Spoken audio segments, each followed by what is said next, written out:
तर भाईंदर पाडा प्रकरणामध्ये परिवहन मंत्री प्रताप सरनाईक यांच्या विहंग ग्रुपनं आमदार नरेंद्र मेहता यांना कायदेशीर नोटीस बजावली आहे। भाईंदर पाड्यातील जमिनीचा आपल्याकडे कायदेशीर ताबा आहे, ती बळकावलेली नाही, त्यामुळे बदनामी करणं थांबवावं, अन्यथा दिवाणी आणि फौजदारी कारवाई करण्यात येईल असा इशारा या नोटीसीद्वारे दिलेला आहे। भाजपचे आमदार नरेंद्र मेहता यांनी भूमिपुत्रांची जमीन बळकावल्याचा आरोप करत त्यांच्यावर कारवाई करण्याची मागणी ठाणे पोलिसांकडे केलेली होती आणि याविरुद्ध आता विहंग ग्रुपनेही मेहता यांना कायदेशीर नोटीस बजावली आहे। आरोप थांबवून प्रकल्पाच्या कामातील हस्तक्षेप थांबवावा, 7 दिवसांमध्ये तक्रारी मागे घ्याव्यात, अन्यथा कायदेशीर कारवाई केली जाईल असा इशारा त्यांनी दिला आहे।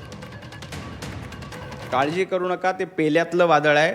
2-4 दिवसामध्ये पेल्यातलं वादळ पेल्यामध्ये शांत होईल। मुख्यमंत्री देवेंद्रजी फडणवीस, एकनाथजी शिंदे एकत्र बसले की हे पेल्यातलं वादळ अतिशय शांत होईल, काही अडचण येणार नाही।